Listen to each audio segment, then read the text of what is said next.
नमस्कार, माझं नाव मयूर पाटील. मी नंदुरबार जिल्ह्यातील एक छोट्या गावातून दोनवडे गाव आहे तिथून आलो आहे. आणि आम्ही सगळे विद्यार्थ्यांचे मुद्दे असे आहेत की पहिली तर आम्हाला DBT वाढ झाली पाहिजे. आम्हाला आता सध्या 2150 ही DBT भेटत आहे. आम्ही मागच्या 3 वर्षापासून सतत मनपा प्रशासनाला विनंती देतो आहे की आम्हाला 2150 होत नाही, तर त्यांनी DBT वाढवावी. पण याच्याही कोणतीही प्रकारची दखल मनपा प्रशासनाने घेतली नाही आहे. दुसरी गोष्ट की आमचं हॉस्टेल डिमॉलिश होणार आहे. डिमॉलिश व्हायचं त्यांनी सांगितलं आहे की ते बोलले की आम्ही 60,000 रुपये तुम्हाला देऊ. जर आपण बाहेरचा खर्च बघितला तर बाहेर आपल्याला 20,000 रुपये फक्त पुण्यात डिपॉझिट आहे रूमचं आणि 7,000 रुपये महिन्याला रेंट आहे. तर मग आम्ही 60,000 करून काय करायचं. आणि दुसरी गोष्ट, आम्हाला DBT 6 महिने लेट भेटते. तर आम्ही 6 महिने लेट झाल्यावर DBT एवढे दिवस कसं आम्ही भागवायचं. आता तुम्ही बघू शकता की सगळे मथारवाडा झालं, विदर्भ झालं, सगळीकडे झालं, तिकडं ओला दुष्काळ झाला आहे. त्यामुळे सगळ्यांची जमीन आमची वाहून गेली. आम्ही सगळे गरीब भागातून शेतकरी प्रभागातून आलेलो आहे. तर मग आम्ही भागवायचं कसं, हा आमच्यासाठी मोठा प्रश्न उत्पन्न झाला आहे. तर मग आम्ही मनपा प्रशासनाला विनंती करतो की आमचा प्रश्न सोडवावा. एक मिनिट घ्या, तुम्ही आरामशी घ्या. आता मला सांगा की तुमची मागणी कुणाकडं आहे, कुठले अधिकारी याच्यामध्ये इन्वॉल्ड आहे, त्यांना मी जाऊन कॉन्टॅक्ट करून त्यांची बाजू विचारणार आहे. कधीपासून येत जातं ह्याच्याबद्दल थोडक्यात सांगा. आता आहे का, आता आम्ही वसतिगृहाचे विद्यार्थी. आता आमचं वसतिगृह जे आहे ते समाज कल्याण विभागामध्ये आहे, त्याचे मनपामध्ये आहे. भोसेकर त्यांचे जे अधिकारी आहेत ते भोसेकर सर आहे. तर आमचं सगळ्यात आधीचं निवेदन आमच्या वसतिगृहाला दिलं की DBT वाढवा. त्याच्यानंतर आमचं निवेदन केलं भोसेकर सरांना. भोसेकर सरांचं म्हणणं असं आहे की DBT वाढेल, पण कधी वाढेल आम्हाला माहिती नाही. आणि हे आश्वासन आम्हाला गेल्या 3 वर्ष झाले आम्हाला देण्यात आलेलं आहे. याच्या आधी नितीन उदास सर होते. त्यांनी आम्हाला आश्वासन दिले की DBT वाढेल, पण त्यांची रिटायरमेंट झाली, ते निघून गेले. DBT अजून वाढली. त्यांची सुद्धा रिटायरमेंट आता यांची सुद्धा रिटायरमेंट आहे. त्याच्यानंतर आमचे जे अतिरिक्त आयुक्त आहेत आपले पवनीत कौर मॅम, सो त्यांच्यानंतर मुद्दा गेला पवनीत कौर मॅमकडे. त्याच्या आधी होता पृथ्वीराज सरांकडे. तर आम्ही मॅमकडे आमचा मुद्दा मांडला की मॅम आम्ही अजून काय करावं. आता आम्ही DBTचा मुद्दा मांडतो, तुमचे रिटायरमेंट होता, तुम्ही इथून निघून जाता, पण आम्ही तर तसे शोषित इथं आहे. आमचा पवनीत कौर मॅमकडे गेला. त्यांनी आमच्यासाठी जेवढं करायचं आहे त्यांनी केलं. ते बोलतात की आता याच्या पुढे जे आहे ते मी करू शकत नाही. जे स्टँडिंग कमिटी बसेल दर हप्त्याला, बजेट काढेल, बजेट निघेल, मग तुमची DBT वाढेल. पण मॅडम, तुमची 2 महिन्याने बदली झाली तर आम्ही काय करावं. तुमची रिटायरमेंट आली तर आम्ही काय करावं. आमचे जे विद्यार्थी आहेत ते शोषित आहेत, शोषितच राहत आहेत. त्याच्यानंतर मेन आम्ही गेलो ॲडिशनल कमिशनरकडे. त्यांच्याकडे आम्ही लेटर दिलं होतं. फक्त त्यांची OC आमच्याकडे आहे की याच्यावरती सक्त कारवाई करावी. 13 ऑक्टोबरची ते आमची OC आहे. त्याच्यानंतर आम्हाला साधने भेटले तर आम्ही डायरेक्ट गेलो किशोरराम सरांकडे. आमचे आयुक्त होते. सर तुम्हाला सांगतो, आम्ही 3 तास त्यांच्यासाठी थांबलो अपॉइंटमेंट घेऊन. झोपा येत होत्या पोरांना. 3 तास थांबलो. 3 तासानंतर आम्हाला वेळ भेटला 1 मिनिटाचा. 1 मिनिटामध्ये मी माझ्या मागणंही सांगू शकलो नाही. मी फक्त लेटर दिलं. लेटर दिल्यानंतर ते बोलले की इफ माझ्या जर प्रेमायसेसमध्ये असेल तर मी करेल. आता मला सांगा, महानगरपालिका कोणाच्या प्रेमायसेसमध्ये आहे. आयुक्त हेड आहे. याच्याहून महत्त्वाचं म्हणजे मी सांगतो, आता ते म्हणतात बजेट नाही आहे. मला सांगा, तुम्हाला जर माहिती नसेल तर याच्या आधी आमच्या वसतिगृहामध्ये ऑगस्ट महिन्यामध्ये 2 विद्यार्थ्यांचा मृत्यू झाला होता डेंग्यूच्या आजाराने. तर का बरं झाला होता. जर आता तुम्ही येसाल तुम्ही तर काहीतरी फिल्टर वगैरे बसून ठेवलं आहे. याच्या आधी आले असते तर तुम्ही थांबू शकले नसते. पाणीसुद्धा प्यायला नव्हतं आम्हाला. काळ्या टाक्यामधलं आम्ही पाणी पित होतो. संडासं चॉकअप होते, गरम पाणी नव्हतं. तर ज्या वेळेस आमचे 2 विद्यार्थी मेले ना, मनपा प्रशासनाला अचानक जाग आला, अचानक बजेट आला आणि 2 महिन्यात रिनोव्हेशनचं काम निघालं. रिनोव्हेशनचं काम काय निघालं की सगळ्यांना गिझर बसवले पाहिजे. खिडक्या आमच्या चेक करण्यात आले होते. अधिकारी खिडक्या चेक केल्या, फरशी चेक केली, की वायरिंग चेक केली की तुमचं आम्ही रिनोव्हेशन करू. ठीक आहे. तर रिनोव्हेशन फक्त झालं 2 बिल्डिंगचं. त्याच्यापैकी फक्त एका बिल्डिंगमध्येच गिझर बसवलेत, एका बिल्डिंगमध्ये संडास बाथरूमचं फक्त काम केलंय. कलरच्या नावाखाली वॉल पुट्टी मारली आहे. काहीही रिनोव्हेशन झालेलं नाही. याचा बजेट किती आम्हाला माहिती नाही आहे. त्याच्यामुळे जर 2 विद्यार्थी मरतायत, त्यांच्या ते मेल्यानंतर जर तुम्हाला रिनोव्हेशन करता येत असेल तर आता आमचा DBTचा मुद्दा आहे. आम्ही भूकमारीने मरतो, मग तुम्ही बजेट काढा. बरं, परत एकदा समराईज करा. मुद्दे काय आहेत तुमचे. आमचा सगळ्यात पहिला मुद्दा आहे की आमची DBT जी आहे 2150 वरून 4150 व्हावी. अच्छा. दुसरा महत्त्वाचा मुद्दा आहे, आम्हाला 6 महिने झाले DBT भेटली नाही आहे. आमचे ॲडमिशन हे जून जुलैमध्ये होतात. आम्हाला ती DBT जुलै महिन्यापासूनच भेटली पाहिजे आणि पुढेही ती जुलै महिन्यापासूनच पुढच्या बॅचेसला भेटायला पाहिजे. त्याच्यावर तिसरा महत्त्वाचा मुद्दा, आता हॉस्टेलच्या डेमॉलिशचा मुद्दा निघाला. तर हॉस्टेल डेमॉलिश ते बोलले की 6 महिन्यात होईल, 1 वर्षाला होईल. आम्ही इथं नसू, आंदोलन परत होणार नाही. डेमॉलिश जेव्हा केव्हा होईल, आमचे जे विद्यार्थी असतील त्यांना वसतिगृहाच्या परिसरामध्येच काहीतरी सोय करून द्यावी. नाहीतर जे वसतिगृह आहे आम्ही तिथंच राहू, कारण त्यांचं रिनोव्हेशन केलंय. रिनोव्हेशन केल्यानंतर बिल्डिंग किती वर्ष चालतात हे तुम्हीच ठरवा. आता काही पहिले प्रश्न विचारतो मी तुम्हाला. पहिली म्हणजे तुम्ही जे बिल्डिंग म्हटलात, किती बिल्डिंग आहेत तिथे टोटल? 3 बिल्डिंग आहे. 3 बिल्डिंग आहेत. आणि किती विद्यार्थी तिथं राहतात? जसं आमचं बघितलं तर 400 मुलांचं वसतिगृह आहे. बट त्यातनं जर बघितलं तर आता सध्या 120 विद्यार्थ्यांचं, बरं. 128 विद्यार्थ्यांचं ॲडमिशन झालं. एवढंच झालेलं आहे. हो. बरं. त्यांनी मागच्या 2 वर्षापासून ॲडमिशन बंद केलेत की बरं. आम्ही हॉस्टेल डिमॉलिश करणार आहे. बरं बरं. आता आमचा प्रश्न महानगरपालिकेला एक असा आहे की जर हॉस्टेल डिमॉलिश करायचं होतं तर मागच्या 6 महिन्याआधी तुम्ही रिनोव्हेशन का केलं? तुम्हाला माहिती होतं की त्याची एक्सपायरी संपली तर मग डिमॉलिश का केलं? रिनोव्हेशन का केलं? आणि रिनोव्हेशन जर केलंय तर कोणत्याही बिल्डिंगची रिनोव्हेशन केल्यानंतर पुढे 4 ते 5 वर्ष लाईफ वाढते. तर मग लगेच आता डिमॉलिशचा मुद्दा का बाहेर आला? बरं मग ते तिथं पाडून परत दुसरी बिल्डिंग बांधणार आहेत आणि तोपर्यंत तुमची राहण्याची व्यवस्था नाही आहे, ते तुम्हाला करा. बरं, आणखी मला हे जरा आमच्या नागरिकांसाठी आपल्याला DBT, हे DBT काय महिन्याला मिळतं का? महिना मिळायला दर महिन्याला मिळतं. हो. तर मग आता तुमचं म्हणजे 6 महिन्यात म्हणजे कुठल्या महिन्याचं राहिलं आहे? सगळ्याच म्हणजे 6 महिन्यापासून तुम्हाला 6 DBT राहिलेले आहेत. 6 महिन्यापासून आम्हाला DBT भेटलेले नाही. आता आमच्या कॉलेजचे ॲडमिशन हे जूनमध्ये झालेले आहेत. सगळे विद्यार्थी जुलैपासून वसतिगृहात राहतात. आम्हाला DBT भेटलेले नाही अजून. जे की जुलैला भेटायला पाहिजे. आता मला सांगा, आता हे नारे आमचे तेच आहेत की आमचे विद्यार्थी कर्जबाजारी झालेत. मेसवाल्याला तुम्ही म्हणसाल पुढच्या महिन्यात देतो काका, त्याच्या पुढच्या महिन्यात देतो. मला सांगा, मी शेतमजुराचा पोरगा आहे. माझ्या घरचे 200-300 मजुरीने काम करतात. मला सांगा ते मला कुठून दर महिन्याला 3500.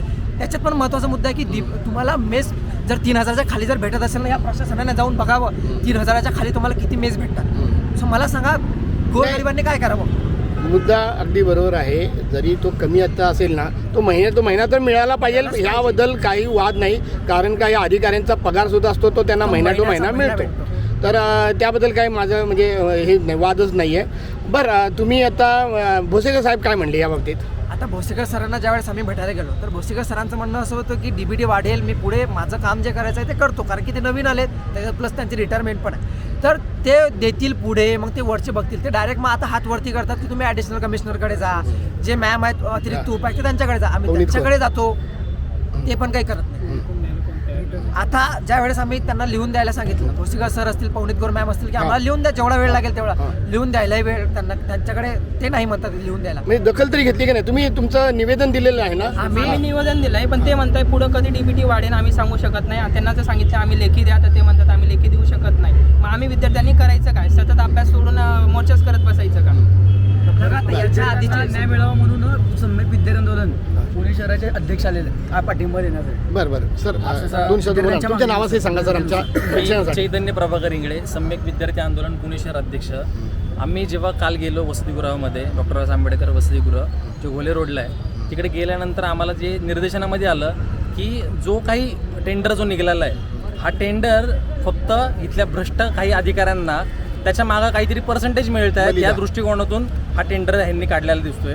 कारण जर तिथं विद्यार्थ्यांना काही सुखसुविधा मिळत नसतील, आता 2150मध्ये जर आपण विचार केला की महिनाभराचं जेवण हे होऊच शकत नाही तसं म्हटलं तर, आणि विद्यार्थी गेले 3 वर्ष झाले येत आहेत, फॉलोअप घेत आहेत, हे त्यांचं म्हणजे यांचा जो अर्ज आहे तो येतोय आणि तो कचऱ्याच्या पेटीत जातो एकंदरीत असं म्हणता येईल. हे काहीच करत नाही. आणि हे काय करतात, आम्ही त्याच्यावरती कमिटी बसू, आम्ही हे करू, आम्ही ते करू. आयुक्तांना भेटले, आयुक्त पण माझा हा ठीक आहे, आम्ही त्यांच्यावरती विचार करू. मग किती दिवस अजून हेच चालणार आहे? आता आपण दरवेळेस खंबीर काहीतरी तुम्हाला हवंय. पण माझा आणखीन एक प्रश्न असा आहे की हे जे हॉस्टेल आहे त्यांची स्वतःची मेस नाही आहे का? त्यांची स्वतःची मेस आधी होती, पण वसतिगृहामध्ये काय व्हायचं की मेसला पण व्यवस्थितपणे पैसे भेटायचे नाही आहेत त्या मेसला ना, कारण की पैसे त्यांच्याकडून भेटतात, त्यांना भेटायचे नाही. आणि बऱ्याचशा विद्यार्थ्यांचं असं होतं की जेवण पटत नाही आहे, कारण की मेसचा जो टेंडर आहे तो प्रशासनाच्या हातामध्ये की कोणाला द्यायचा. पण विद्यार्थ्यांचं असं व्हायचं की प्रत्येकाला मेस आवडायची नाही आवडायची, त्याच्यामुळे त्यांनी ठरवलं की सर्वांच्या अकाउंटमध्ये पैसे जातील. अच्छा. ते कधी झालं?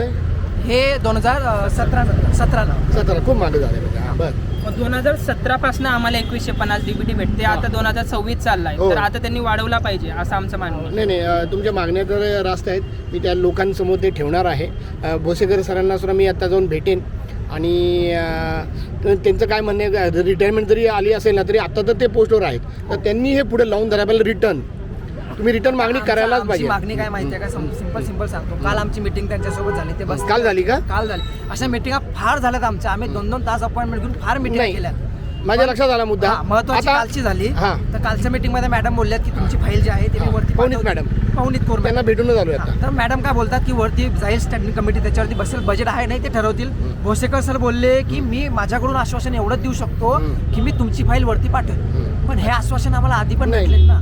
त्यांनी ते फाईल नुसती पाठवलं पाहिजे, पण त्यावर त्यांनी स्टँड घेतला पाहिजे Stand तुमच्या घेतला पाहिजे वतीनं. आमच्यासाठी. त्यांना अगोदर पटलं पाहिजे ते, हे हा महत्वाचं. नाही ठीक आहे, मला ते मुद्दे कळालं. राहिलेत त्यामध्ये. एक गोष्ट अजून एक गोष्ट, विद्यार्थी आमच्या हॉस्टेलची कॅपॅसिटी नाही, 400 विद्यार्थ्यांची हां. आणि झाले तर ऍडमिशन 130 विद्यार्थ्यांचे. हां. तर मग बाकीचे 250-300 विद्यार्थी हे बाकी आहेत. हां. मग त्यांचं काय, मग त्यांच्याकडनं बजेट आम्हाला देता येत नाही का? नाही, हा विषय वेगळा आहे. बघा, त्याची कॅपॅसिटी आणि त्याचा वेगळा. महत्वाचा विषय काय आहे? ऍडमिशन बंद केले तर त्यांचा विषय असेल. एक मिनिट समजून घ्या सर. इथे इंटेक 400 आहे. डॉक्टर बाबासाहेब आंबेडकर वसतिगृह मुले रोड शिवाजीनगरचं इंटेक 400 आहे. तुम्ही पुणे महानगरपालिकेच्या वेबसाईटवर जरी बघितलं तरी इंटेक 400 दाखवतात. आणि विद्यार्थ्यांना दिले 128 विद्यार्थ्यांना ऍडमिशन. म्हणजे हे काय करता तुम्ही? नाही, त्यांनी ऍडमिशन थांबवलंय का? दोन वर्ष झाले.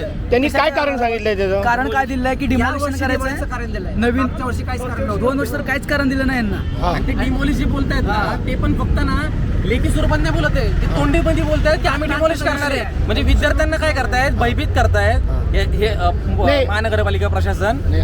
तोंडी बोलतायत की आम्ही डिमॉलिश करणार आहे. माझं म्हणणं काय, असं का करतील ते?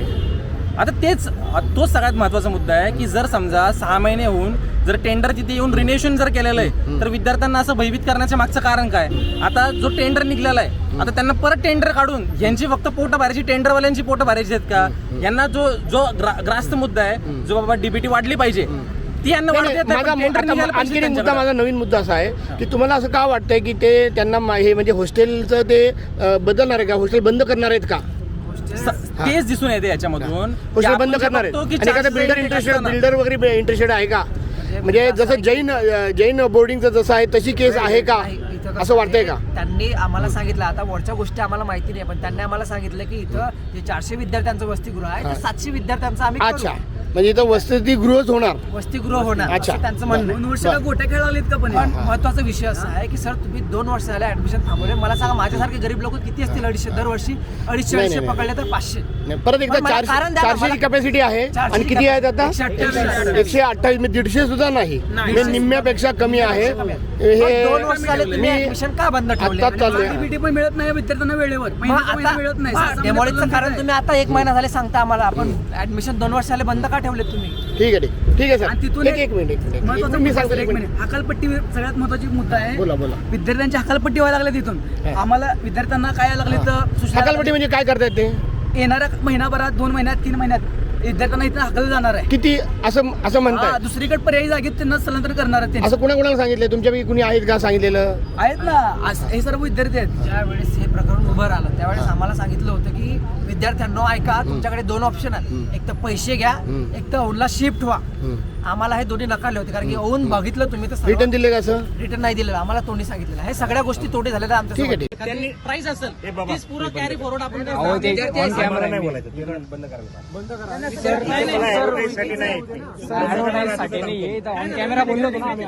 ऑन रेकॉर्ड बोलणार आहे. आम्ही आता आलोय सर. नाही बोलायचं मला. ठीक आहे, ऐका ना सर, माझं काय तुम्हाला बंद करायचं का नाही? नाही हे राहू दे चालू. सर ऐका तर, आयुक्ताच्या हातात आहे ना मग हे. त्यांच्या हातातच काय नाही अरे, आपण ह्याला भांडून काय अर्थ आहे? काम झालंय ते आता स्वतःहून डीबीटी आमच्या हक्काची, डीबीटी आमच्या हक्काची. अरे भेटलीच पाहिजे. भेटलीच पाहिजे.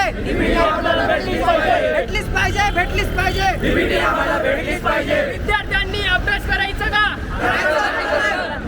विद्यार्थ्यांची हक्कलपट्टी थांबलीच पाहिजे. महानगरपालिकेचं करायचं काय? महानगरपालिकेचं करायचं काय? डीबीटी आमची वाढलीच पाहिजे. डॉक्टर बाबासाहेब आंबेडकरांचा, भारतीय संविधानाचा. अरे हम हमारा हक मांगते, नहीं किसी से भीख मांगते, हम हमारा हक मांगते. नहीं किसी से भीख मांगते.